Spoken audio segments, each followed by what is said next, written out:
record. And okay, shalom friends, and welcome to another exciting Chabura Shiur. Thank you all for coming. Today we have the privilege of having with us Dr. Benjamin Outhwaite from Cambridge University, who will be speaking to us about the Cairo Geniza and what it tells us about Jewish medieval life in the Middle East. Dr. Ben Outhwaite, FRAS, FSA, which is just really cool terms, has been head of Cambridge University Library's Geniza Research Unit since 2006 with responsibility for the study of the about 200,000 manuscripts of the Cairo Geniza held there. He has an MA and PhD from Cambridge in medieval Hebrew linguistics and has published on codicology, biblical manuscripts, and the history of Hebrew. I think it is very valuable topic and speaker, especially for our Bet Midrash, which studies a lot of works from the Geonim, Harambam, the Rishonim.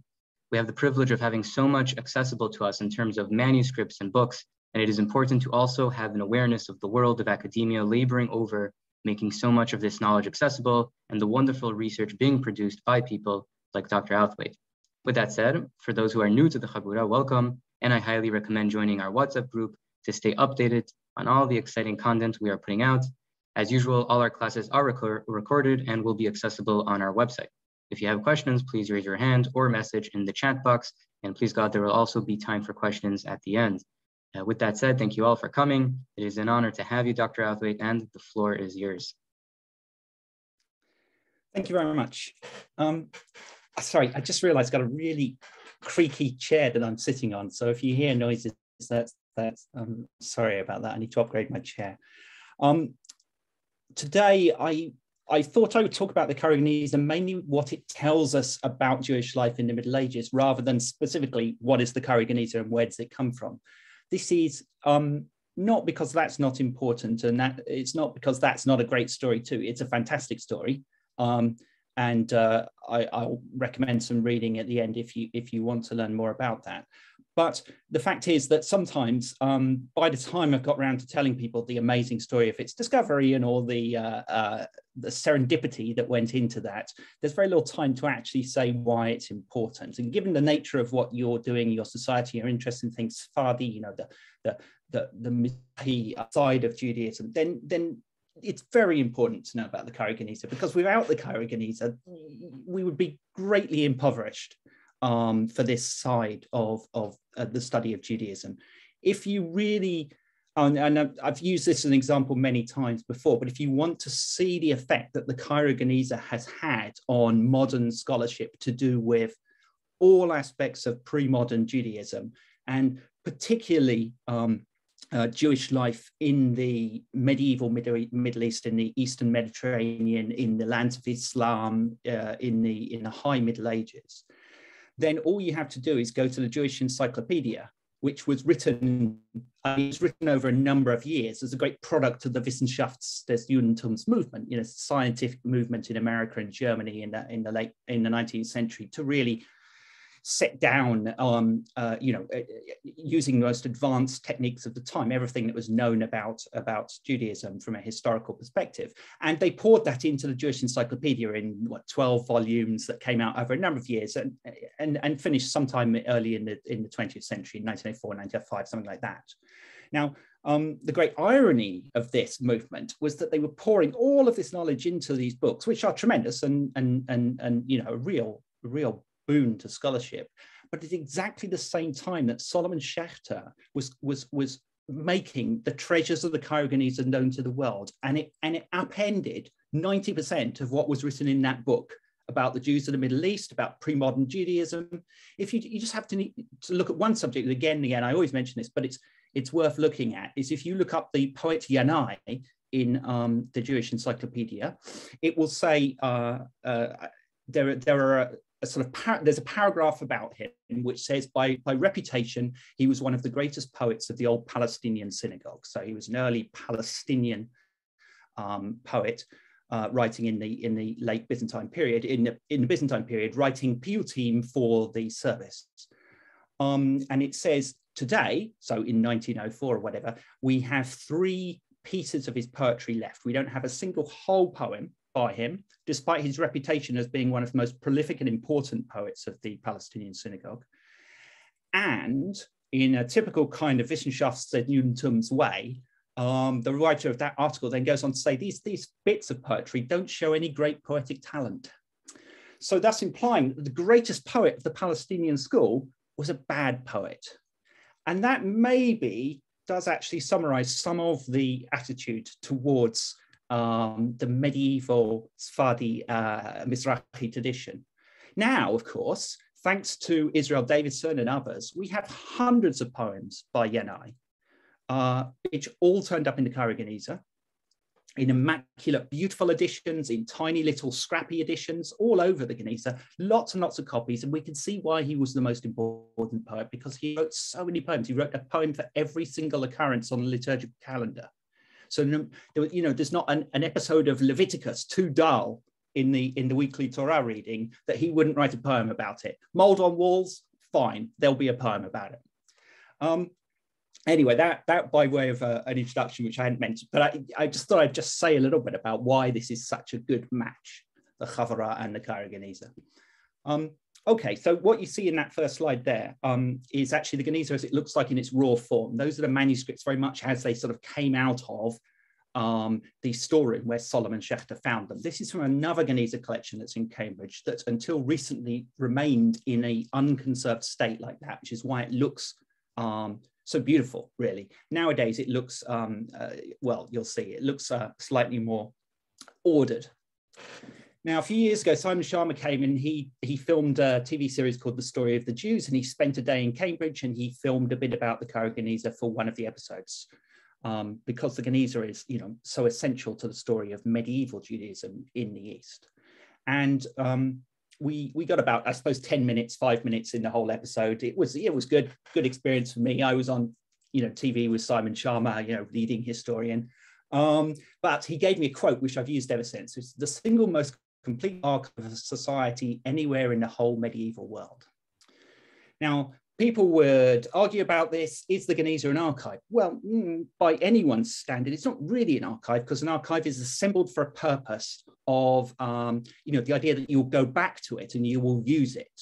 The church, ecclesiastical archives, royal archives, governmental archives, they're there for a purpose, tax records, enactments of the monarchy, rules of the church, and so on.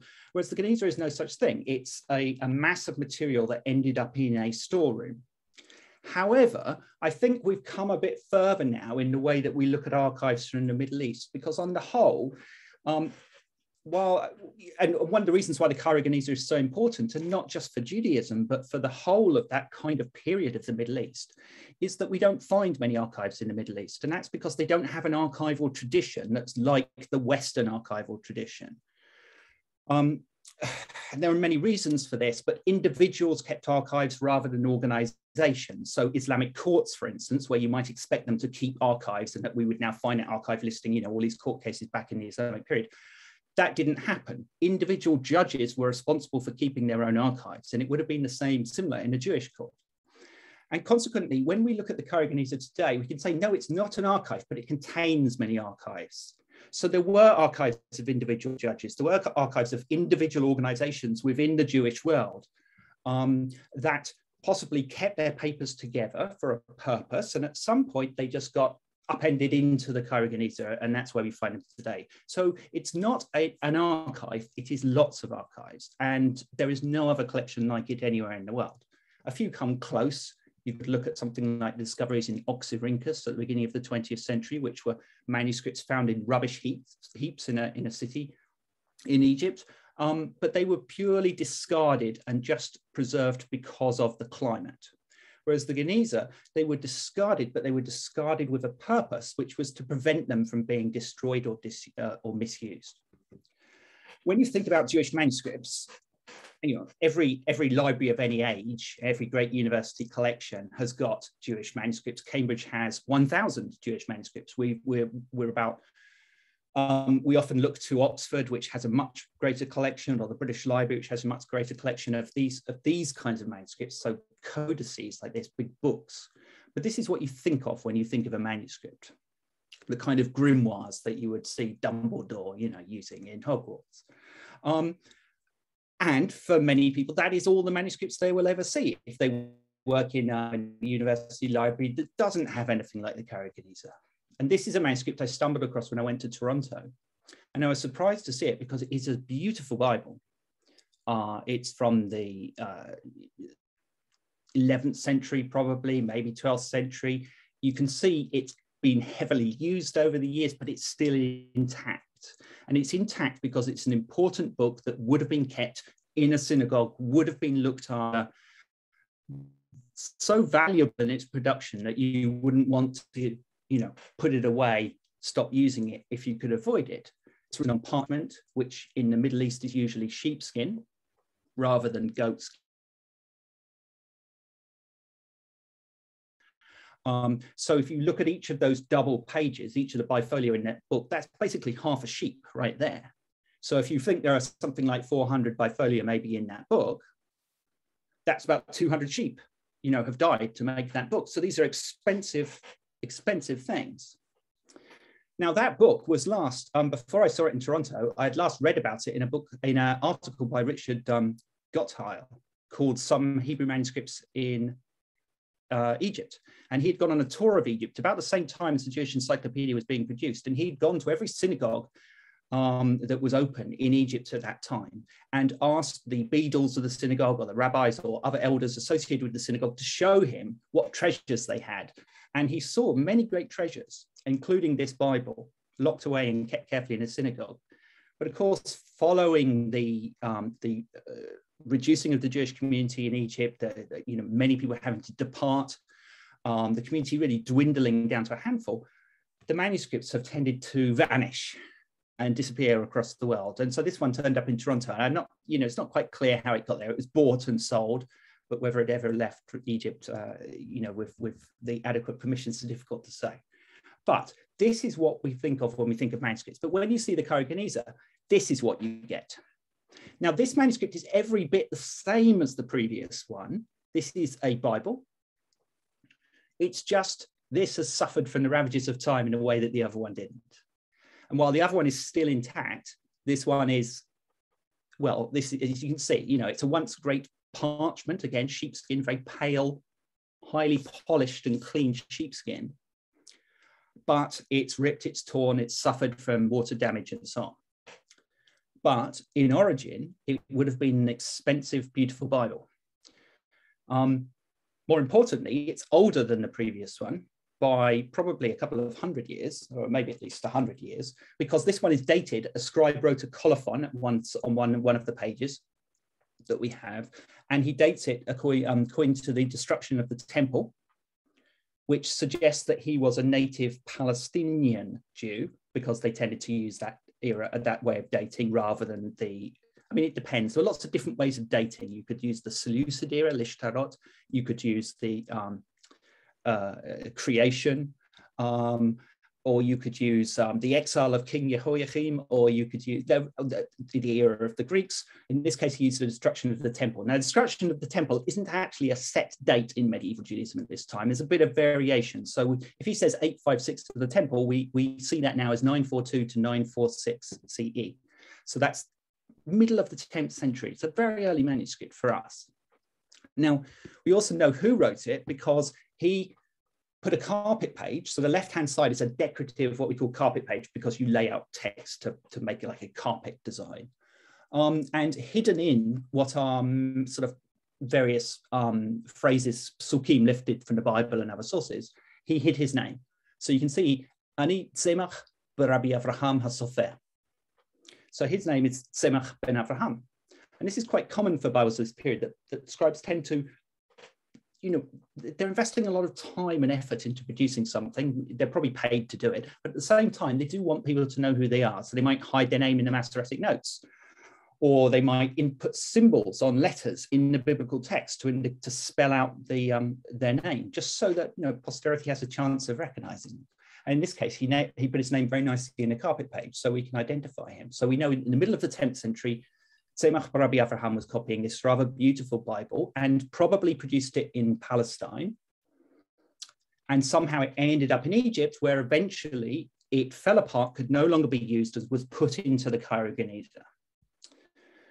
Now, at the same time, as beautiful, expensive manuscripts like that were going into the Geniza, also not very good manuscripts were going into the Geniza. And that's why the Geniza is so unique and so important, because if you only went on what was in the libraries and great collections today, you would have a very skewed idea of what books were available in the Middle Ages. Because you have to think about the Geniza as an iceberg. It's an odd image, but it's entirely true, because what you have in libraries and collections today is you have the very best manuscripts that were kept for a reason, and they were bought by Western collectors to go into Western libraries and so on, or not always Western collectors. Firkovich, the great Karaite collector, for instance, with the Russian National Library. But they obviously chose what regarded as valuable and important manuscripts. And so what you have in those collections is the very tip of the iceberg. But in the medieval period, in the Middle Ages, especially in a very literate community like the Jewish community, at a time in Egypt, 10th, 11th, 12th centuries, when paper became widespread and there was high level of literacy, and with cheap paper available, many people could copy manuscripts in a way that they didn't in England, for instance, or in Western Europe as a whole, where literacy was much less, because unlike Judaism, Christians aren't encouraged to read their own scriptures, quite the opposite. They're discouraged from reading them. Priests have to tell them what to believe. So what you have in the Geniza is the kind of everything that's underwater that would otherwise have been lost, that bit of the iceberg that you can't see.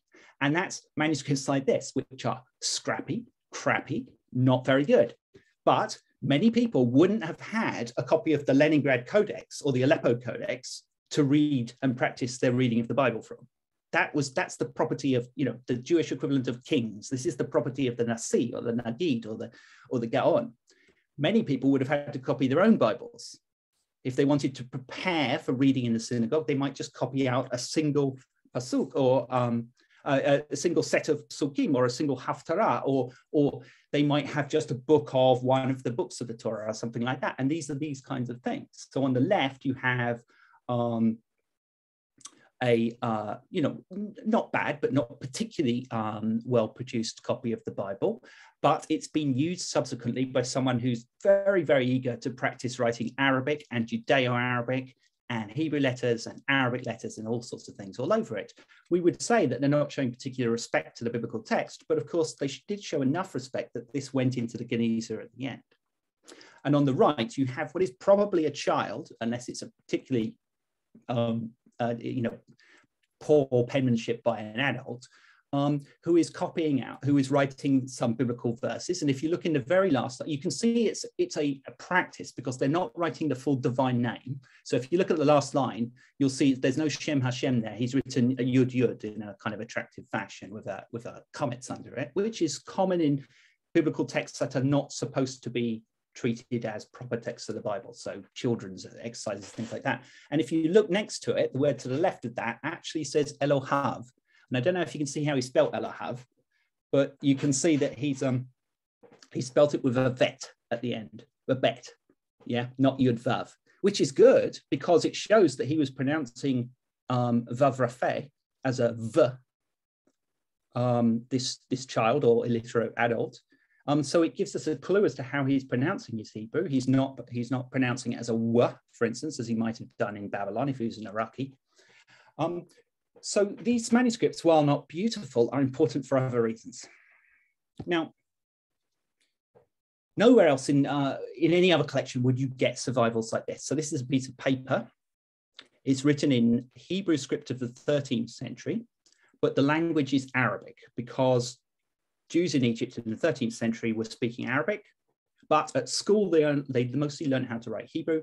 When they came to write their letters and so on, they tended to write Judeo-Arabic, Arabic and Hebrew characters, just like Yiddish is Judeo-German and so on.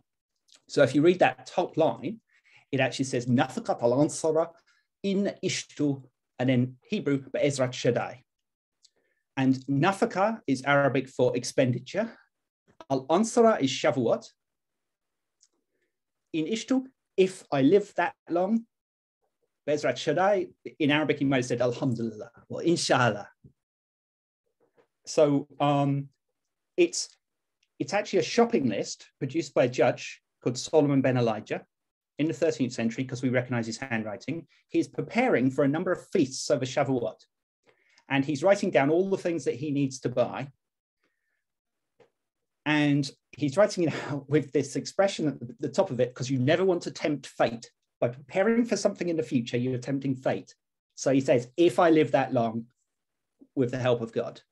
And then underneath it are the things that he's buying, which includes lemon chicken. You can see in the very last line, limon. Jew's mallow. So in Egypt, this green herb that is known as Jew's mallow, which was a very popular dish. Meluchia, you see it in in the third line.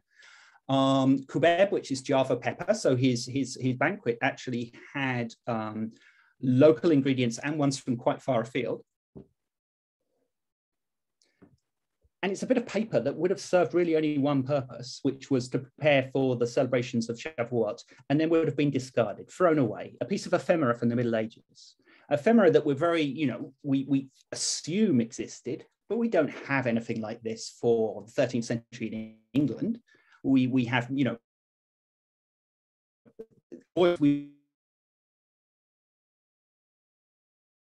yet the Geniza has these things which have been preserved. And it's not entirely clear why. We know why Bibles are preserved, but we don't know why shopping lists are preserved. And it's all thanks to Solomon Schechter. Again, a great irony, of course, that this great Sephardi Mizrahi collection was discovered, discovered by many people over the years. And of course, the Jews of Egypt always knew it was there. But it was discovered and brought back to Cambridge by a Romanian rabbi, who was the first really in England, or one of the first to recognize quite what a discovery and importance the Cairo Geniza was.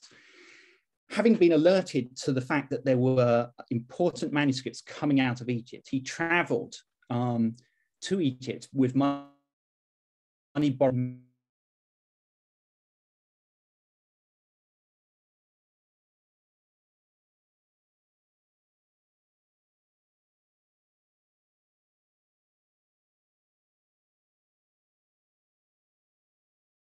The rest of the city is slightly more modern. And he went to Egypt and met the chief rabbi of Egypt, and telling him about his quest, which was to find out where important manuscripts were emerging from, and knowing from talking to book dealers, he was corresponding with a book dealer in Jerusalem, for instance, he knew that things were coming out of an old Geniza in Cairo. And so he met the chief rabbi, a man called Shimon ben Raphael, and the chief rabbi and he spent many days drinking coffee, smoking cigarettes, and generally getting on very well. They were two great learned men from the sort of opposite ends of Judaism, discovered that they had a great deal in common. And the chief rabbi agreed that he would take him down to Fustat. So what was the city that was there before Cairo existed, because Cairo was only founded in the 960s by the Fatimids after they invaded Egypt. Before that, the capital of Islamic Egypt was Al-Fustat, nowadays known not as Al-Fustat, but as Coptic Cairo or Old. And it's south of the main city today, as a small walled area used to be right on the Nile, but the Nile has shifted over the centuries. And so the chief rabbi agreed to take him down there to a synagogue where he believed these manuscripts were coming from. And in return, Solomon Schechter would take Raphael, the chief rabbi, to see the pyramids, because the chief rabbi, whose family had lived in Egypt since the expulsion from Spain, probably, had never seen the pyramids. So they went down to Fustat. And if you look at the picture here, so what you're seeing is a view of Cairo looking towards the north. And you're right above here for Fustat. So the domed buildings, which looks like a sort of small dome of the rock, is a Christian church. And the Ben Ezra Synagogue is behind the white building in the middle of this walled area at the front of the picture. A bit difficult to see. In the background, you can see a large flat white building. That's the mosque.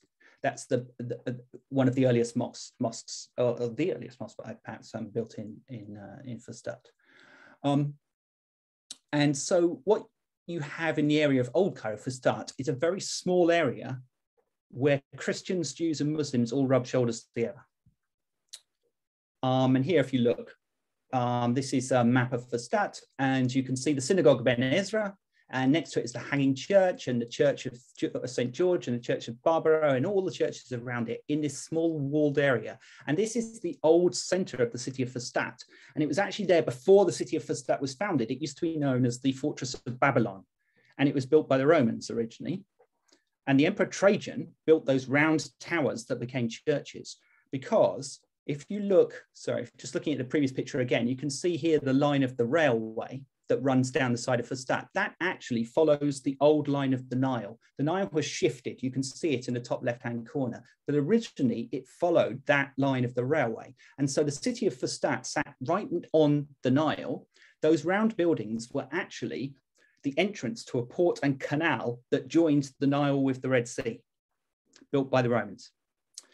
And so Fustat was a very important trading center. And we don't know when Jews settled in Fustat, but they probably settled amongst the earliest to settle there, because the synagogue is built in the heart of the oldest city. So what today we call the Ben Ezra Synagogue, which in the Middle Ages was known as the Geniza, the Synagogue of the Palestinians, was built in the very center of the oldest part of Fustat, which is now the oldest part of the city of Cairo.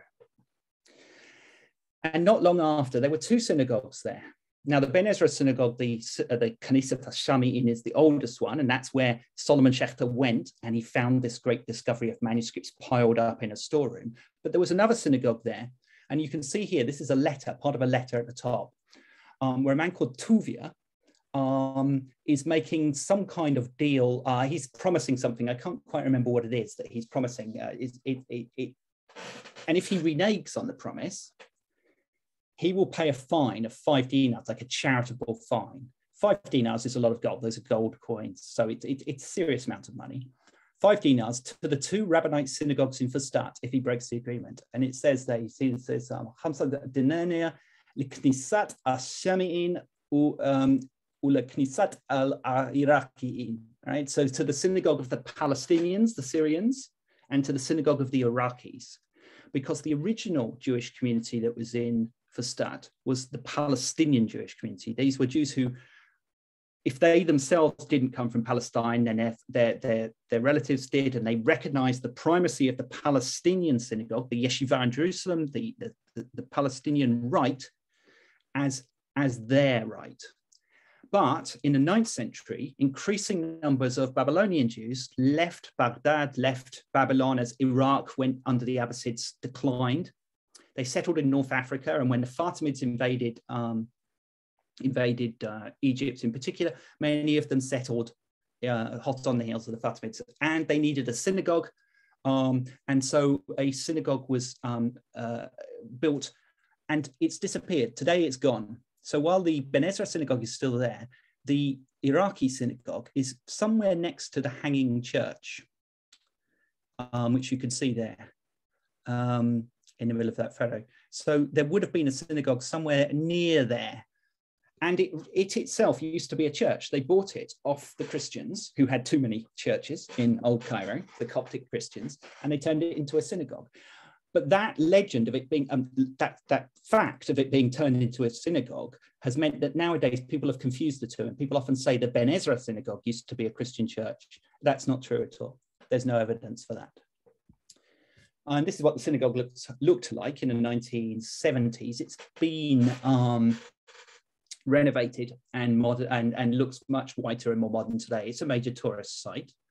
And you can see that it sits next to churches and so on. Fustat is a tiny place. When Jews were celebrating festivals, they would have come out of the synagogue and they would have, crossed in front of churches. They would have met Christians coming out for their celebrations and so on. Old Cairo was very much a city of the minorities. So it's full of Christians and Jews. Relatively few Muslims in comparison, who mostly settled to the north and built Cairo. Now, on the bottom right there is an old black and white photo. Ignore the sign where it says called Rab Ben Ezra, because that's a sign from the school that's just been stored there. This is the women's gallery of the synagogue, which you entered from. On the picture on the left, you can see the walkway that led to the women's gallery. And at the top of that black and white photo is a hole in the wall. And that is where the Jewish community of Old Cairo, Fustat, the Palestinian Jewish community of Old Cairo, had been putting unusable books in. They'd been dropping them into that hole. And when Solomon Schechter arrived, the chief rabbi showed him that hole, invited him to jump in. Schechter jumped in and said he landed on 1,000 years of Jewish history. He could feel it crunching under his feet. The rabbi introduced me to the beadles of the synagogue, who are at the same time keepers of the Geniza, and authorized me to take from it what and as much as I liked. Now, as a matter of fact, I liked all.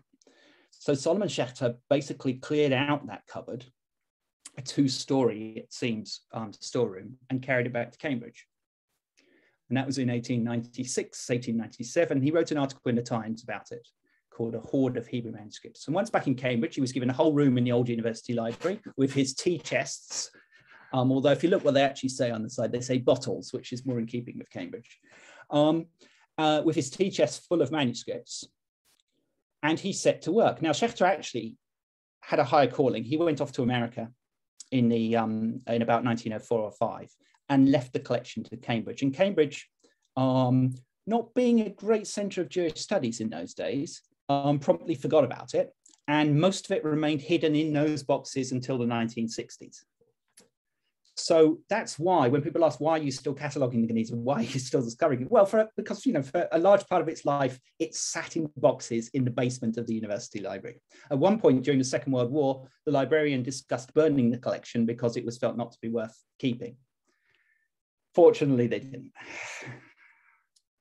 But there's a reason why there was no interest in it. In the earliest days, Solomon Schechter, of course, was pulling out manuscripts and making great discoveries, but he was only there for a short time and very generously gave the collection to the library.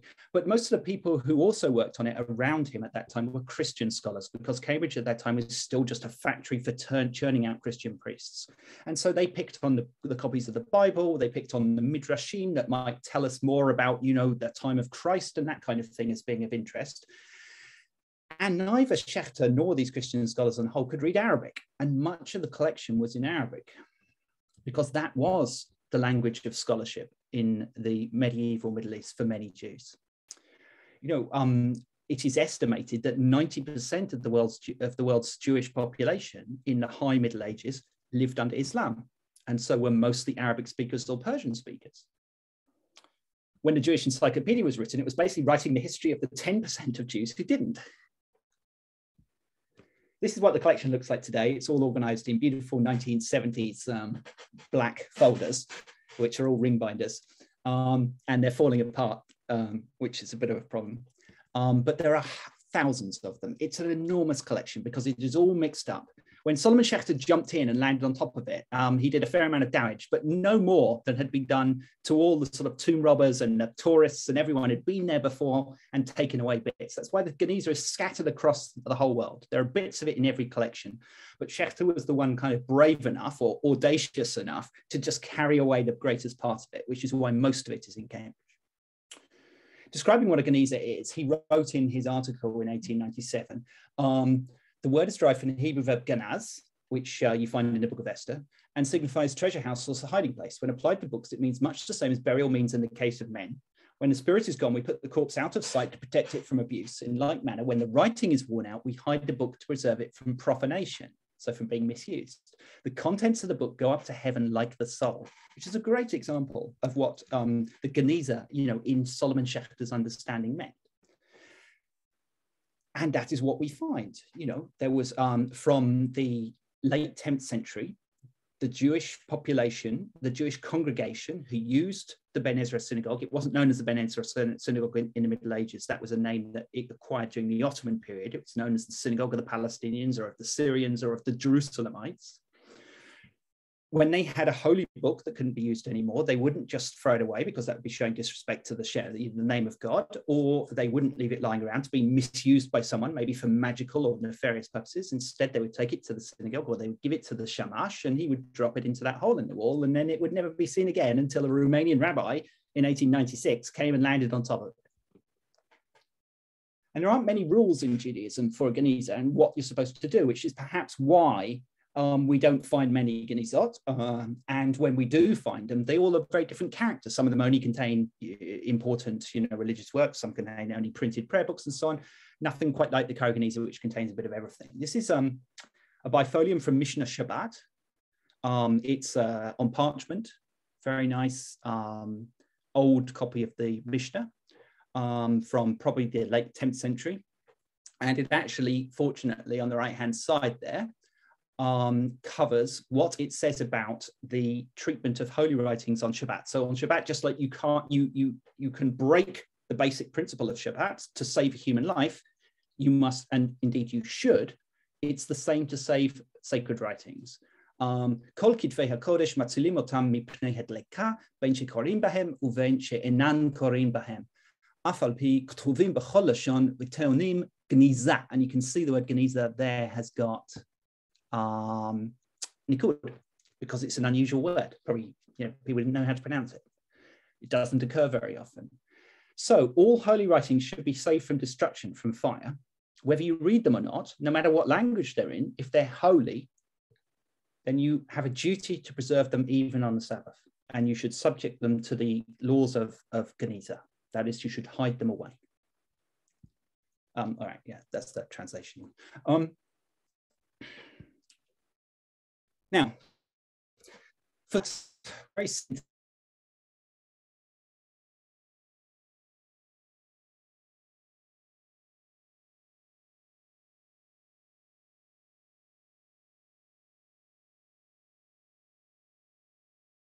material in the Geniza and when our earliest material comes from, the most important Jewish center was Baghdad in Iraq. Now, why was that the most important? The two yeshivot were in Baghdad, the two Babylonian yeshivot. Now, they weren't originally in Baghdad. They moved to Baghdad. Why did they move to Baghdad? Because the Abbasid Empire, the great Islamic empire, made Baghdad the glory of the world. They built an amazing library of books. Ambassadors flocked to it. It was the most magnificent empire in that region at its time. And so naturally, the Jewish community were drawn up by that. They found themselves at the center of the world. And so the yeshivot moved to Baghdad and started sending out their pronouncements across the whole Jewish world. That's why they became so important. In addition to having some of the great scholars like Hagar and Shriraga and Shmuel ben Chofni, Saadia, and so on. But as the Abbasid Empire declined, the Jewish community there declined because the economy suffered. There were wars. It was difficult to earn a living. There was no longer possible people didn't give the same amounts of money they had given to the yeshivot. So scholars couldn't just study all day long. People had to go out and get jobs. As we have letters from Shri Ragon complaining. And Jews started settling where the Islamic Empire was growing in North Africa under the Fatimids. And they settled in Cairo, which is the original Fatimid capital. And the Jews of Cairo gained a great reputation as Talmud scholars. Then they became the center of the Mediterranean world. And then when the Fatimids conquered Egypt, Fustat became the center of the world. And it was situated in a very important point between the Red Sea and the Mediterranean. So it was a major trading nexus, bringing spices and metals and so on from the east to the Red Sea ports, and then up the Nile or overland to the Mediterranean, and again carrying them off to the markets of Europe. And the Jews were involved in this trade. And with their international connections, which stretched from Spain to Iraq, they were able to make great trading alliances and build up great trading routes based on family and kinship and so on. And so it became an immensely important, powerful, rich community. And it was the center of the world. So here is a get. This is a divorce deed found in the Geniza. You can see two signatures at the bottom. The scribe who wrote it, who's David Bar Shechania, yes, and then a witness who's perhaps not such great penmanship. And if you look at the top where it was written, it's dated 1335. So the Tammuz Shnat Alpha, C 1335, according to the system of counting that we are used to using here in Fustat, Mitzrayim, Fustat, Egypt. So this was written in Fustat in 1024. Now, this is another divorce deed. We have many divorce deeds in the Geniza, and there's a reason that they're kept. This because, like a Ketubah, a divorce deed is very important. Without a get, you are unable to remarry and so on. So it's a sort of document that would be kept in much the way that today, some people will always keep a hold of their driving license or passport. And this is another get, which is dated 1399, so 1088, and it's written in Cairo. And as usual, you say, so it's written on the fourth day of the week, the 17th of the month of Tevet, in the year 1399, Shanin Leminyana Deragilna, with an extra N in it, Be'ir El Kahira. So written in the city of Cairo, and there's no Jewish word for Cairo because it's an Islamic, it's an Arabic word because the city grew up in the Arabic period. But to describe what Cairo is, they Hasmucha Lifustat Mitzrayim, de al Nilus. So that's important because it shows that Fustat, where the Geniza was actually the center of the world, because Cairo, the magnificent city of the Caliph that was built by the Fatimids to celebrate their conquering of Egypt, and where the Caliph, his court lived, and where the greatest mosques were, has to be described in a Jewish document in relation to where it is in relation to Fustat. Fustat is the real center of the Jewish world then. And the only place that marks Fustat on the map is Nilus, the Nile. So in Egypt, the geography is the Nile, Fustat, and then all the other towns in relation to Fustat. And you can see that time and again. And this goes on to the Ottoman period. Fustat remains the real center. So that's why, while some people, it is unfortunate we don't have the great Geniza of Damascus, or we don't have the great Geniza of Iraq, of Baghdad. While that's true, but those cities suffered great destruction in the Middle Ages and on into the modern period, so it's unlikely that those things would survive. If we had to choose having the Geniza of anywhere else, then we would probably say Fustat, because it was the great center of the world in the 10th, 11th, 12th, 13th centuries. And to have the Jewish community there, and this is the Jewish community that adopted Maimonides, that accepted Judah HaLevi on his travels. To have that collection, you would choose to take that than say, well, no, I'm not going to compare Genizot, but this is one that you would want. Everyone was writing letters to Fustat. So here is the top of a letter. It's on paper. It's torn. The other half of the letter exists elsewhere in the Geniza. Many of the Geniza suffered over the years, got torn up, and wasn't helped by Romanian rabbis jumping up and down on top of it. This is written in Babylonian style. In Babylonian style, when the Iraqi Geonim write letters, they put their name at the very top. When the Palestinian Geonim, they write their name at the bottom. So this is from Iraq, and it's from Hi Rosh Yeshiva Shel Gola, Ben Shrira, Rosh Yeshiva Shel Gola, Ben Hanania, Rosh Yeshiva Shel Gola, Ben Yehuda, Rosh Yeshiva Shel Gola. So it's from Hai Gaon, the great Hai Gaon. And he's writing a letter to Fustat because he has allies in Fustat. Now, the man he's writing to is Nehemiah Resh Pika, so in Hebrew, Rosh HaPerek, which was a Babylonian title. And he is son of Avraham. So he's writing to Nehemiah ben Avraham, who was a leading member of the Babylonian community in Fustat. And so there are letters traveling, the hundreds of miles from Baghdad down to Fustat, because there are people in Fustat. There is a whole community that recognizes Hai Gaon as their spiritual leader.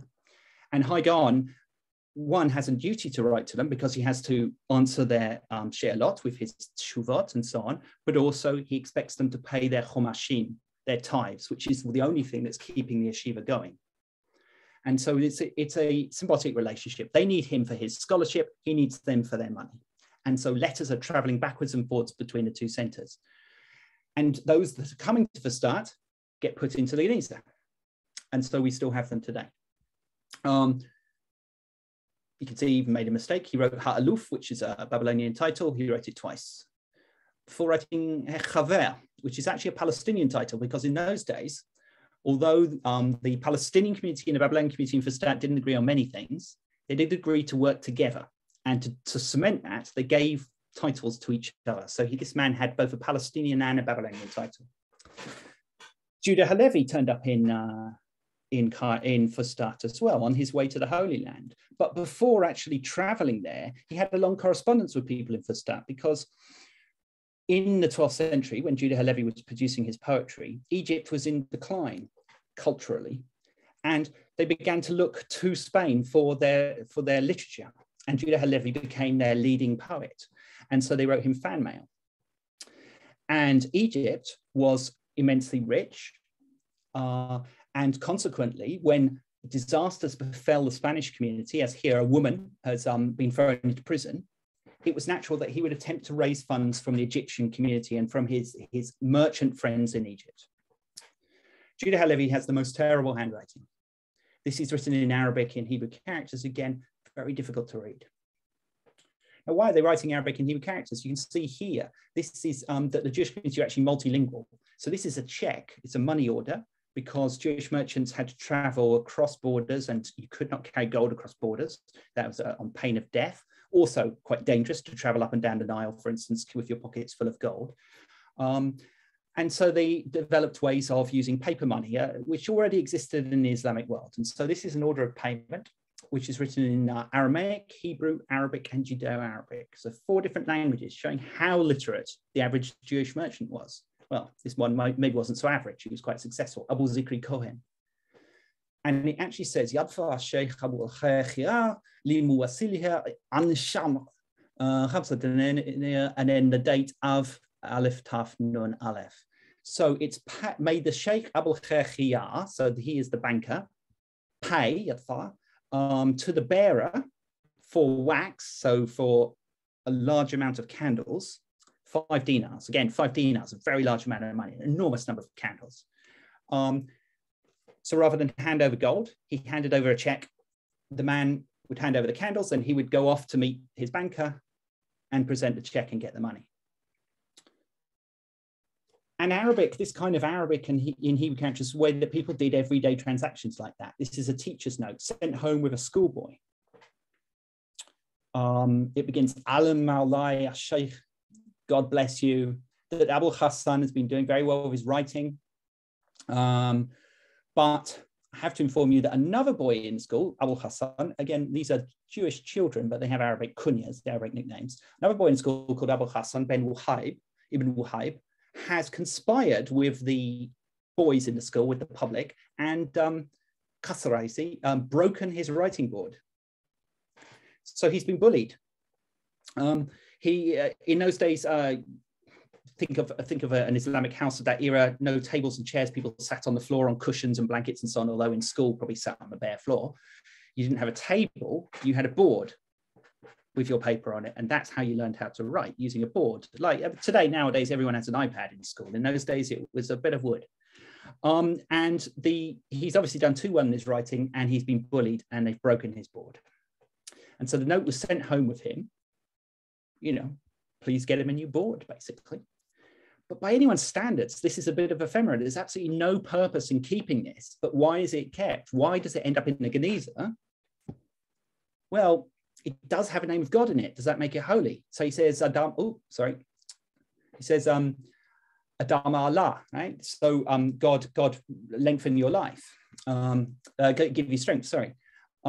So he uses the Arabic word for God, Allah, but it's a Jew writing to another Jew, as is clear because it's written in Hebrew characters. So it is, the Jewish God he's talking about. Does that make it holy? Or is it the fact they're writing in the Lashon HaKodesh, even though it's in Arabic, the characters are the same characters that God chose to transmit the Torah? Does that make it holy? It's not clear why. But it's just, we have to be thankful that they did this, because whatever bit of ephemera survives from, this is from the 11th century, maybe 12th century.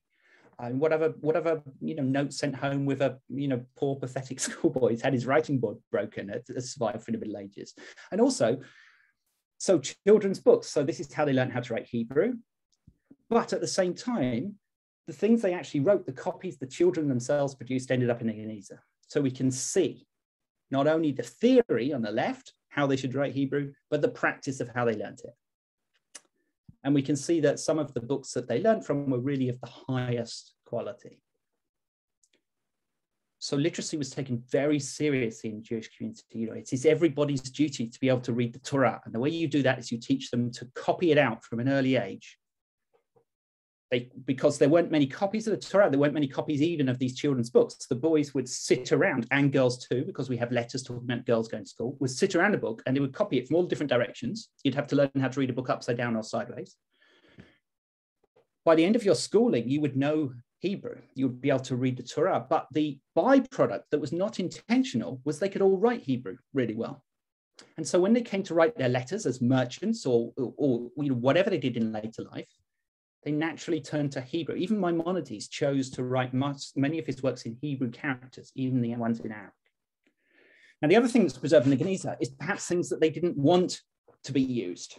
So there were holy items that could no longer be used because they'd fallen apart. There were these ephemera where they just had no further use for them, but they didn't want to throw them away because they had the name of God in them. They were in Arabic or in Hebrew, but also things that couldn't be used or shouldn't be used. So when Maimonides arrived in Egypt in the 12th century, he complained, and you can see it in the Mishnah Torah, that there are those who write in a mezuzah the names of angels, holy names, biblical verses, signs. And he says they will not have a part in the world to come. And later on he says they're idiots because they are taking what is the oldest known amulet, you know, it's a religious amulet in Judaism. It's set out in the Bible how you write it. It hasn't changed in, 3,000 years. It's bits of Deuteronomy written according to an exact, description set out in the halachic words. And yet they're messing with it to give it increased power by adding names of angels and so on. And on the right there, you have a medieval mezuzah from the Cairo Geniza, which is exactly according to the halakha. But as well in the Geniza, we have this one, where the text is exactly according to the halakha. It's got the large letters, the small letters, it uses exactly. But if you see there, right at the end, where it says al haaretz, it then says, yeah. And it's got all these Magen Davids. And up the left-hand side, it's got the names Gavriel, Azriel, names of angels. So in actual fact, what somebody has done has attempted to give this mezuzah more power of protection. To protect your house, Egypt was a dangerous place at certain times. Floods, plagues of scorpions, invasions of crusaders. You needed to up your household insurance. And one way of doing that, and we have actually books that describe the process, is you add these things to your mezuzah. And Maimonides was appalled because this goes against fundamental halakha. Now, you may say, well, that's a one-off and so on, but in actual fact, we find quite a few of them in the Geniza. So it was clearly an Egyptian practice. Here's another one. You can see at the end, Haaretz, yeah, which is basically the name of God. And in all the Magen Davids. Again, strictly forbidden, but people were doing it. And if you just had the Mishneh Torah, you would think, well, maybe Maimonides was, theoretically arguing, but no, here you have theory and practice side by side. Now, I'm running out of time, so I'm going to race through the rest. I actually prepared much more than I had time for. Here, just to show you two Torah scrolls, two bits of Torah scrolls. There's no such thing as a complete Torah scroll, no such thing as a complete manuscript in the Cairo Geniza. But here on the left, you have a Torah scroll on what we would say is Islamic style rik parchment, which is this polished sheepskin. And on the right, you have a Torah scroll on what we nowadays would call gvil, which is how you're supposed to write a Torah scroll. But in actual fact, the rules for writing gvil are ambiguous. And in the Middle Ages, there was no real consensus amongst Jewish scribes exactly how you prepared the parchment to write a Torah scroll. And consequently, it differed between the communities. And what you probably have here is a difference between a Palestinian and a Babylonian scroll, or a scroll produced in Palestine versus a scroll produced in Egypt. But they're both of a similar age. The one on the right has been carbon dated, not this bit, because we don't carbon date things in Cambridge, but another bit in an American collection has been carbon dated to 700. So it makes it one of the earliest known Torah scrolls outside the Dead Sea Scrolls. And the one on the left is of a similar age, but remarkably different. In fact, there are no two Torah scrolls are alike. And it would surprise you to see things like, if you look on the right, you can see that space has been filled with dots. Sometimes you even have parasha or seder markers in them and so on. All the things that you would assume are completely forbidden, in actual fact, you can find examples of in Torah scrolls. Medieval practice encompassed a whole variety, whereas, and it was not narrow in the sense that we might think it was. This is a Passover Haggadah. from the Babylonian tradition, which is the tradition used in the majority of the Jewish world today.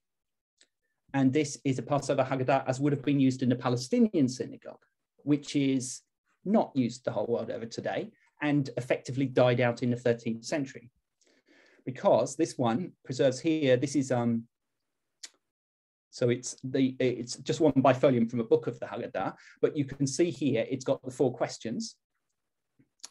And you can see here that Halelot anu ochlim bein basar tzalil shaluk umevushal vehalal hazeh hayinu ochlim beveit hamikdash kulo tzali shebechol. So this is the 5th question that's already in the Mishnah, but the Mishnah, of course, reflects a tradition when the temple was still standing. So on this day, we eat roast meat in the temple. But after the temple was destroyed, the Palestinian Jewish community, which continued their unique ways of prayer and practice down into medieval Egypt in the Palestinian synagogue, had to slightly alter the Mishnaic expression. So they say, well, tonight we used to only eat roast meat in the temple. They still have the temple at the center of their religion. Now, the Babylonian got rid of the temple from the Passover Haggadah because the Babylonians were so far from the temple, it was not important to them in the same way it was to the Palestinians. And so we can see that even in 12th century Egypt, they are still lamenting the loss of the temple on a regular basis and doing their things their own way. This is an agreement. They suffered, the Palestinian community suffered. The world was becoming Babylonian. Maimonides had arrived and he was trying to stamp out what he regarded as the idiosyncratic practices of the Palestinian synagogue, which included reading the Torah through in 3 years instead of 1 year. And so as a kind of way of trying to preserve their traditions, they actually came to an agreement with the dominant community around them. And they wrote a contract where they set out exactly how they read all of their prayers in the synagogue. And this is amazing because it's from the 13th century. We know exactly how the liturgy was carried out in the Palestinian synagogue, quite differently. They read the 10 Commandments, which they read from what they called the scroll of the Shir, the song. They read the Psalms on a regular basis. And they read from the Sefer Torah, the Torah through in the 3 or 3.5 year cycle. But out of respect for the rest of the Jewish community around them, the rest of the Jewish world that read the Torah through in 1 year, once they'd finished out reading their Seder and the Haftarot that corresponded to their Seder, they then took out what they say is Masachif, so books, mitzchaf in Hebrew now, books of the Torah, and they read the parasha from a book. So for them, the actual halachic rite was the reading of the Torah according to the Palestinian tradition from a scroll, but just to keep the peace, they then read from a book, the Babylonian parasha. Okay, I'm very much running out of time. I wonder, should I stop at this point? I think everyone's very interested, so maybe you can continue going on. I can go on for a few minutes, yeah, because I got carried away early on, and I should have paced myself better. Please carry on. So, quite importantly, so coming away from liturgical practice, somebody's asked about pricking and ruling used by scribes. No, so in actual fact, pricking would be the holes that you make in the margin that you use as guidelines, but these are actually dots that they've dotted ink to fill spaces because they don't like to leave any spaces. All right, I'm going to go on. Sorry. So one of the areas of Jewish history that the Geniza has told us more about than anything, although it has revolutionized our knowledge of poetry and liturgy and all these things, is the area of marriage. And that's partly because marriage deeds, you know, like the get and the ketubah, they tend to be preserved. And one of the ways that the Geniza is came together, as I said, from all these archives. So, you know, Maimonides was head of the Jewish community. He obviously kept papers. He kept an archive. He was a judge. He gave tshuvot and so on. So he would have kept some kind of personal archive. And his son was the head of the Jews after him, and his grandson, and so on. But at some point, the family lost power. And at that point, perhaps they cleared out the Maimonides office, and they took all the papers and they said, well, we can't possibly sort this out. There's 100 years worth of writing. And they just dropped it all into the Geniza, which is why we have Maimonides' scribbles as well as Maimonides' pronouncements of Jewish law. And that kind of explains how we might have lots of individual archives, but also we probably have the archives of individual sort of otherwise, relatively unimportant people, because in any house you would have had your ketubah, and if you had a betrothal, you would have kept your betrothal deed, because they often have legal requirements in them that actually apply to after you're married. So you need, at some point you'll have an argument with your wife about where you're going to live, and then you pull out the betrothal deed, and it's like, ha. I said we would live with your in-laws. And so those documents tend to be kept by the families, and at some point they go into the Geniza, which is why we have so many of them. So here you have the same couple, actually, the betrothal deed on the left, and on the right, the ketubah. Obviously, both of them have suffered. We only have bits of them. But this is from the 12th century. And in the betrothal deed, in return, one of the conditions is that the bride will have to give back her marriage gift that she got from her husband if she refuses to live with her husband's adult daughter. So her husband's been previously married, and he set out in the betrothal deed the deed that she has to live in the same house as his daughter. And obviously they went on to get married because we have the ketubah. Now, betrothal deeds were actually an important document because there were Jewish marriage, especially in the Middle Ages, is essentially a financial agreement between two families. And it is the daughter is essentially exchanged in return for her security and sums of money. So you want to set her up in the best possible way. And one way to do that is to write conditions into the betrothal deed to make sure that she doesn't suffer in the marriage.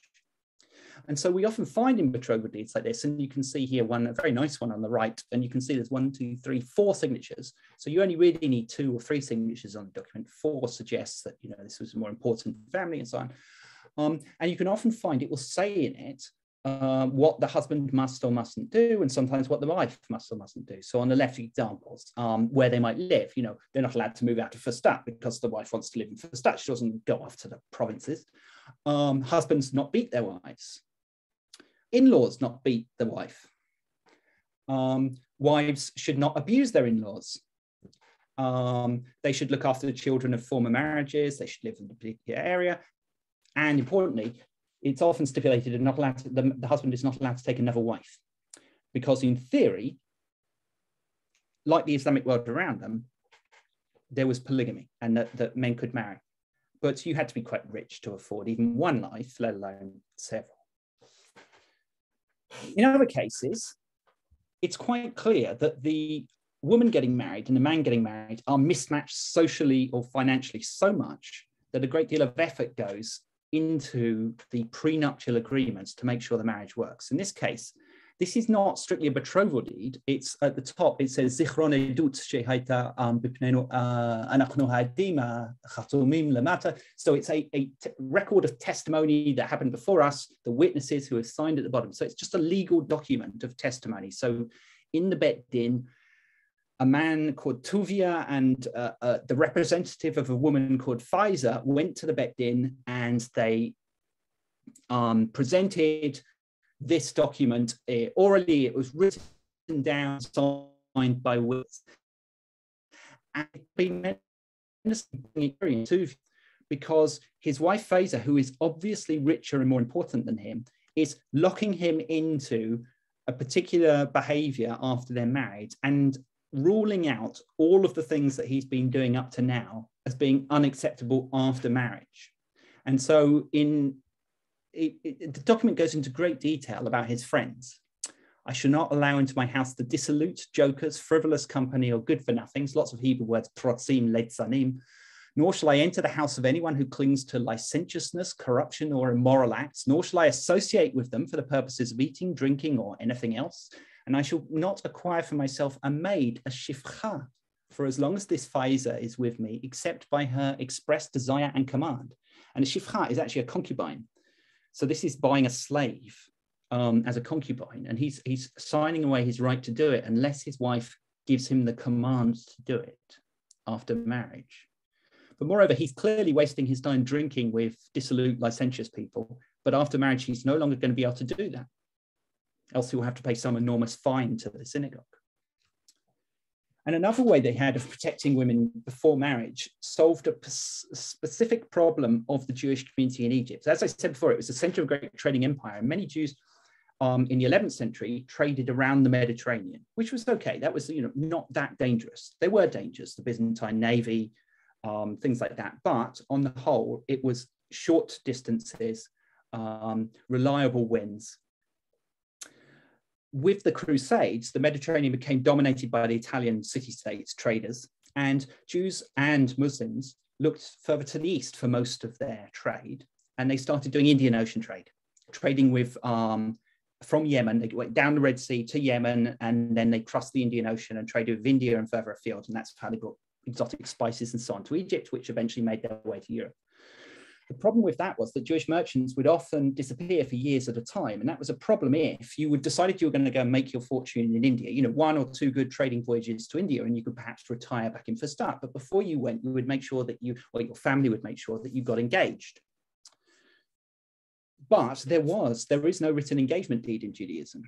And so if you disappeared off to India and you disappeared at sea, or even worse, you got married in India and brought back a wife, you could, the woman you had left behind, who was, thought she was engaged to you from, a very young age, might discover she's no longer engaged, and there's no proof of that. There's no written document that preserves it. If she were betrothed, it would be different, because if you're betrothed, you have to get a get, you have to get divorced. But if you're just engaged, it's meaningless, essentially, if the other party chooses to deny your knowledge of it. So in the 12th century, and this is the earliest known example we have, dated from 1119, the Jewish scholars and the heads of the Bet Din in Fustat came up with a written form of an engagement deed. And it does appear that this was a direct result of this long distance trade, as it was a way of preserving the rights of women whose husband might disappear for a long period of time and not come back, and come back with different ideas about who they wanted to marry. For instance, they don't want to marry that poor family when they've made a fortune in India. And even surprisingly, when you think about the polemics that went between Karaites and Rabbinites in the Middle Ages, like Saadia Gaon and so on, Karaism being the offshoot of Judaism in the Middle Ages that at one point threatened to take over Judaism and become Judaism, which denied all of the legitimacy of the oral law, denied the Talmud and the Mishnah, and decided to go back to the Bible for the source of all halakha. And there was a large Karaite community in Jerusalem, and many of those settled in Egypt too. And there was no love lost between Rabbinites and Karaites. They wrote polemics against each other, but it didn't stop them marrying each other. And because they had different laws, very different laws, a Karaite Shabbat is very different to a Rabbinite Shabbat. Karaites are not allowed to light a candle before Shabbat begins. They're not allowed to heat food before Shabbat begins. They have to sit in the dark and eat cold food. They're not allowed to eat certain parts of the sheep and so on. They have different festival days. In order that there will be harmony in the marriage between the Karaite and Rabbinites, they write into the agreements the differences, so that it is clear from the beginning of the marriage what they expect of each other with their different religious practices. And in addition, here, the groom says that he won't take a concubine for himself. So apparently this is quite a popular thing. And here are Rabbinites buying cheese from Karaites. So this is a hechsher, to say that cheese is kosher. Even though it's been produced by Karaites in Jerusalem, it's still good for Rabbinites to eat. Now, another way that they preserved, I think another 5 minutes and I better end. Another way that they preserved the rights of women was to deal with again, probably because of the long distance trade, was to do with the problem of getting a get when a husband had disappeared. The problem with Mediterranean trade was nothing compared with the Indian Ocean trade. The Indian Ocean was a treacherous ocean. Ships could disappear. If the ship disappeared with all hands, all the Jewish traders on board, there would be no witnesses to the death of the husband. Consequently, the wife would remain an algunah. And similarly, if the husband disappeared in Egypt and got married locally, decided not to come home, she would be left back in Fustat, still technically married to him, unable to break the marriage, and though consequently unable to remarry, and so a burden on her father. So here you have a get, which is torn, so it's only half a get. And it's a standard get written in Aramaic, signed by Shmuel Levi, son of someone, and Mevorach by Natan. And it is every way really logically like a get today. But it's a man called Moses ben Yefet, who's divorcing his wife, Sitel Facha. And he's probably an Indian Ocean trader about to go off for a long journey. So although the get is signed and witnessed and so on the back of it, it actually says, but this will only be a get if I should die. If I don't die, this is not a get. So basically, he is giving her protection. So if he disappears, they probably agreed a certain period of time, 7 years or something, then he can be pronounced dead and she can use this get. So the responsible husband, before he took off on a dangerous trading voyage to India, was encouraged to write a divorce deed for his wife. And it says on the back, quite plainly, if I should die, this will be a get. If I am not dead, it will not be a get, in front of witnesses. And we do have cases of women who had these gets that would be enacted after a certain period of time, and their husband has, after the end of 6.5 years, has finally come back to Fustat, and they're hiding in the town so they can't be found because they quite like living without a husband, and so they're waiting for the get to become active and they can divorce him. All right, and then here in the Palestinian marriage deed is actually written the right of the wife to divorce her husband purely on the grounds that she doesn't like him. This is what differed between the Palestinian and the Babylonian deed. So the Babylonian deed, which is the dominant, that's right, it is a conditional divorce. So the difference between the Palestinian and the Babylonian tradition was, it seems that wives were given the right of divorce from the ketubah itself, purely on the grounds of hating their husbands. They didn't need any reason to divorce their husband other than the fact they hated them. The wife could precipitate the divorce, which was different because the wife could not do that in the Babylonian tradition. And we find that this is only a middle bit of a ketubah, which reveals here that the Said is marrying Malicha, so both Jews, but with Arabic names, of course, and that if Malicha hates this Said and desires to leave his home, she will forfeit her ketubah money and she will take out only what she herself brought in, but she can then go. And here we have a get written in Palestine, and the get actually does take a different form in Palestine. This one is written in Ramla, the city is next to Lod. But it's actually, given the amount of material we have from Palestine that's ended up in the Geniza for various reasons, a huge amount, this is the only divorce deed that we actually have from Palestine. And it's tantalizing because it's different enough and interesting enough. It would be great if we had more of them as we have the ketubot. Okay, I think I'd better end there. But just before we go, let me just talk about, Moses Maimonides very quickly.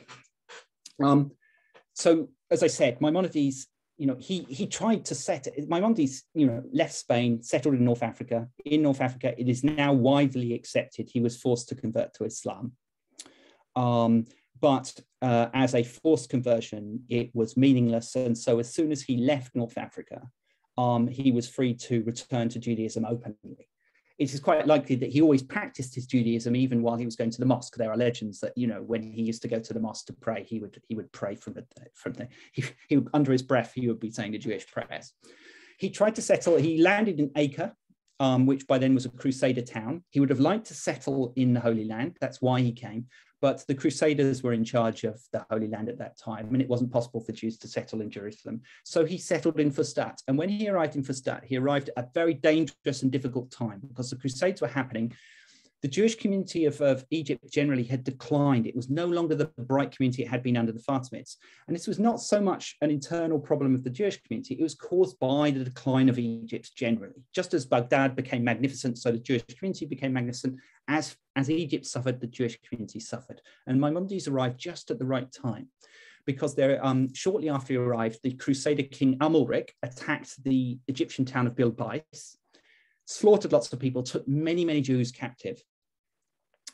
And then the Crusaders, as was their practice since the First Crusade on, ransomed those people back to the Jewish community. And the Jewish community, already suffering from years of war and crusade, famine, plague, and all the other things that attend war, were not capable of organizing themselves and dealing with this problem. And so Maimonides set out a letter writing campaign, and we have all these letters that he dictated that got sent out across the Egyptian world, the Egyptian Jewish world, to raise money to ransom the Jews of Bilbais. And he did this so successfully that he became such a very well-known figure.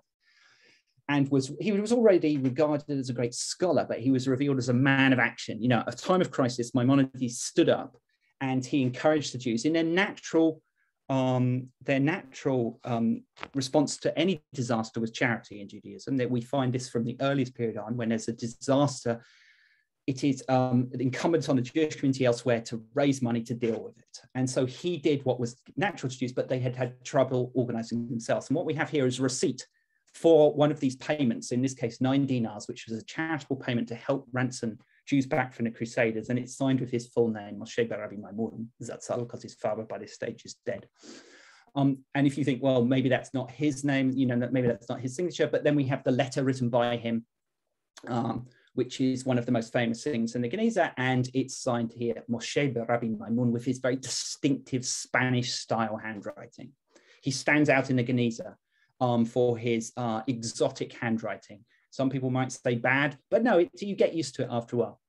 And because it's very distinctive, you can see his handwriting all over the Geniza. And that's why I talk about a Maimonidean archive ending up in the Geniza. Here, it's been torn in two and suffered differently, which is why the paper looks quite different colors, but it's the same document. It's an original She'ela, a question about a school teacher who's been accused of sexually harassing an elderly woman, and his answer, which is typical Maimonides. It is not strictly according to the halakha, but it's a very sensible answer of how to deal with this problem, which is basically stop talking about it, don't excommunicate anyone, just ignore it, it'll go away.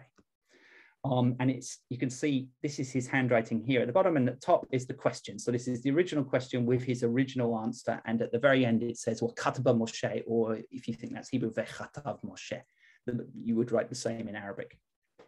And here's another one about a man where he can get married. Maimonides, very busy man, in 2 lines at the bottom says, Al-Jawab, the answer, they can get married. Signed, Moses. Doesn't explain why they can get married. It's a straightforward problem for him. He doesn't need to explain. They just need to show this to their local judge and they'll be fine. And copies of the Mishneh Torah in his handwriting, including his correction of the title page of Hilchot Nezikim. No, he corrects it to Hilchot Nizkei Mammon. Copies of his draft of the Guide for the Perplexed in his own very distinctive handwriting. And his draft, because you can see where he's crossed out and corrected sections, and we find bits and pieces of it across the Geniza here, split between Cambridge and other manuscripts in Manchester. And I think I'll end there. Yeah, that's from his brother. That's his. So people who are familiar with the biography of Maimonides know the worst thing that ever happened to him was the death of his younger brother. And this is believed to be the last ever letter he received from his brother just before he got on a ship to India, where he was lost at sea. And this was a disaster. Maimonides supposedly spent a year in bed after this, before realizing and getting up and realizing that his family was bankrupt because his brother had been on a trading voyage and had taken all their money and all their neighbors' money to invest, and that he had to go out and earn a living. And that actually was the making of Maimonides, because he went to work for the Islamic court as a doctor and became the most famous doctor in the Islamic world at that time, to the point that he is written about in Islamic biographies as a great doctor, and his son too, who just to mention, we also have documents by his son Avraham, who unfortunately had trouble with the Jewish community, who didn't like his newfangled ideas, and they actually applied to the Muslim government to have him removed because they didn't like his Sufi practices of prayer. All right, I will definitely end there because I'll go on forever if I can. Thank you so much. That was really formative and insightful, and I think we all appreciate it. Do you have a few minutes for maybe some questions? If anyone's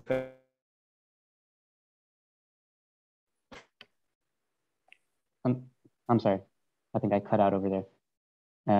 Does anyone have any questions? Can I ask a question, please? Yeah, sure. Does the Mosseri Geniza enter into your research at all?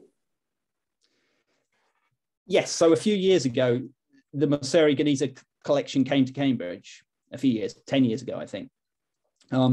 And it's currently in Cambridge alongside the other Geniza collections. And it had been hidden. It was a collection that was collected, I mean, you probably know, at the beginning of the 20th century, but it got lost until the 1970s, when it turned up. An Israeli scholar found it in the kitchen of the widow of Jack Mosseri. And it's on loan in Cambridge. So we actually have it in Cambridge, where we are conserving and digitizing it. Yes, it's an important Geniza collection. It's small, 7,000 items. And in some ways, it's got more from the later Ottoman period, because Mosseri collected it from different. He was a local, he was an Egyptian, so he knew where to go to find the manuscripts. And so it has a different character, maybe, from the main Geniza, but it still contains writings of Maimonides and, you know, things from the 10th century as well as things from the 19th century. In every way, it's a Geniza collection. Yes, it is. I mean, we are working on it, although we've run into some problems finding enough money to conserve it. Thank you. Any other questions?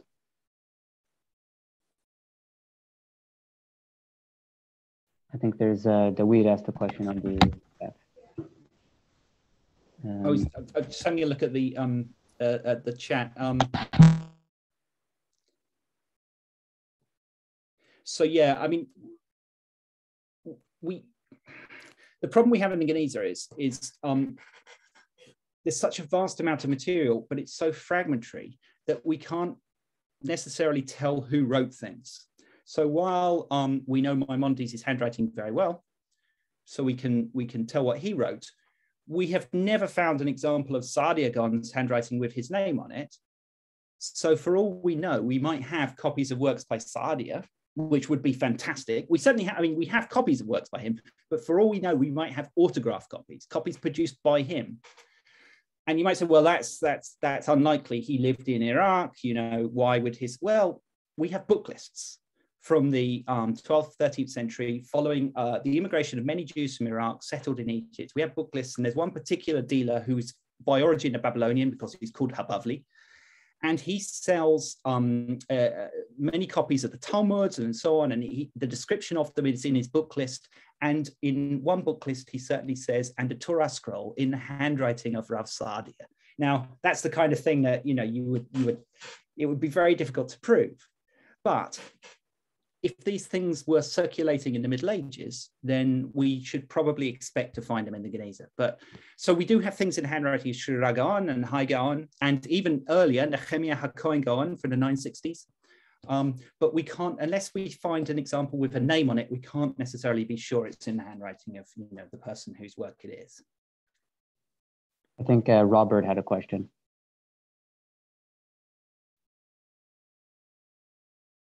Okay, okay, fine. So maybe we'll take one from the chat. So there was finds in the Geniza which fundamentally changed how we view halakha. Well,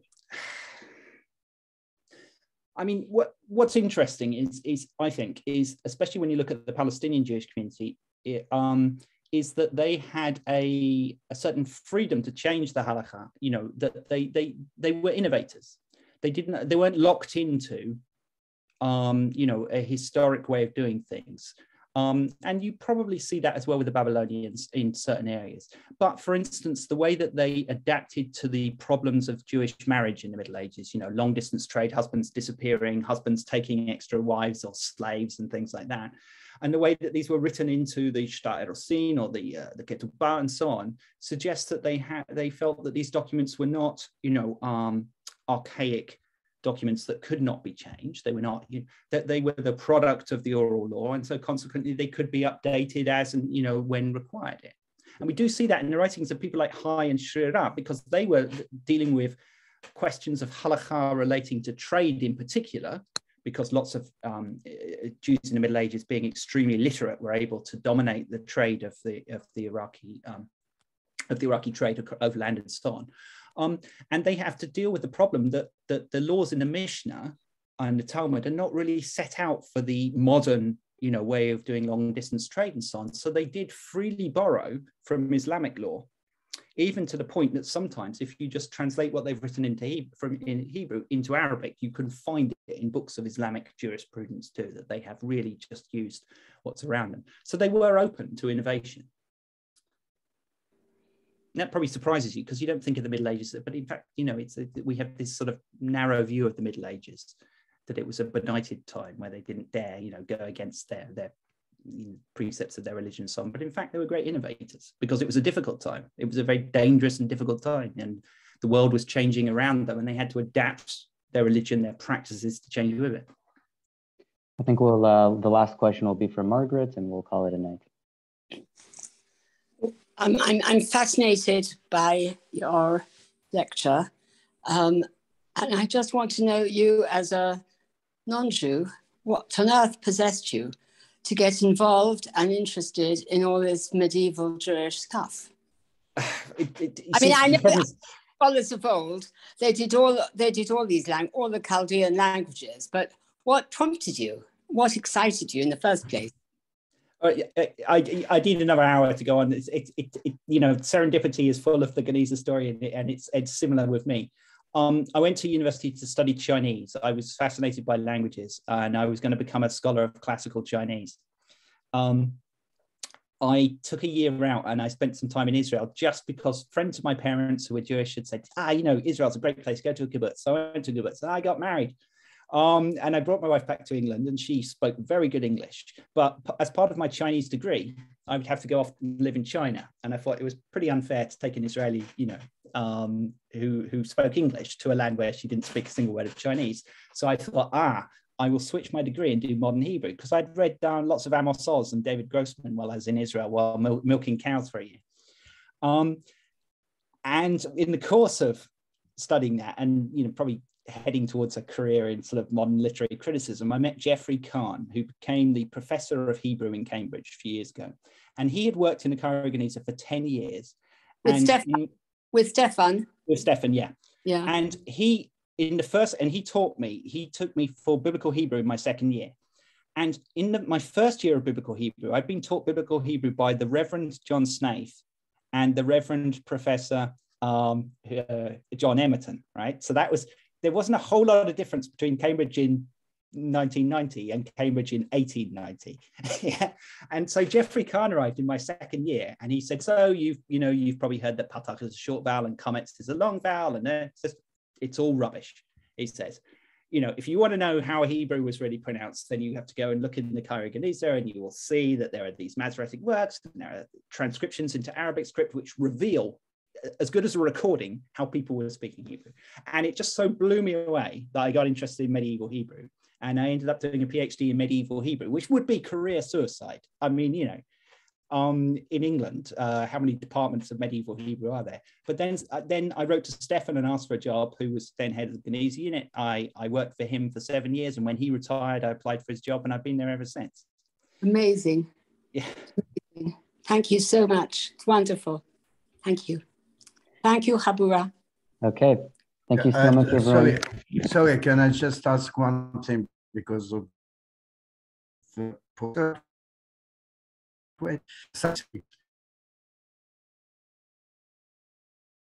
can actually, you know, in other words, you could actually do a lecture just on that. I mean, just how did they speak Hebrew in those days? Yeah, so it is interesting, you know, because modern scholarly pronunciation of Hebrew is sort of the Germans of the 19th century, based on their understanding. And the problem was that they often didn't go back to the Jewish sources to actually read what they were writing, especially in the Arabic sources. So the great grammarians, the early grammarians, the Abu Farajes, the Haruns and so on, who were writing Arabic treatises about the pronunciation of Hebrew, and the earliest Masoretes who were writing Arabic treatises. And if you go back to those, they explain in great detail how the language is pronounced. Now, I could give you a whole lecture on the pronunciation of Shva, yeah, which is the most be worth it. The most complicated vowel in Hebrew, and it's very, you know, if you understand how Shva was originally pronounced, it makes perfect sense. It's confusing today, but it isn't really. But in the Middle Ages, there were different communities. The Palestinians would have pronounced it differently from the Babylonians, as you know, in quite fundamental ways. And you can see that in the manuscripts they leave behind. So they make misspellings, you know, which reveal how they're pronouncing individual words and so on. But yeah, I mean, yeah, if you wanted to have me back talk about the pronunciation of Hebrew, I'd be only too happy. Thank you. Thank you. Thank you so much, Doctor. Thank you so much, everyone, for coming. Hopefully we can hear more from you, and it was very informative, very insightful, and have a great night, everyone. Thank you so much. Thank you. Thanks very much. Thank you very much. Very much.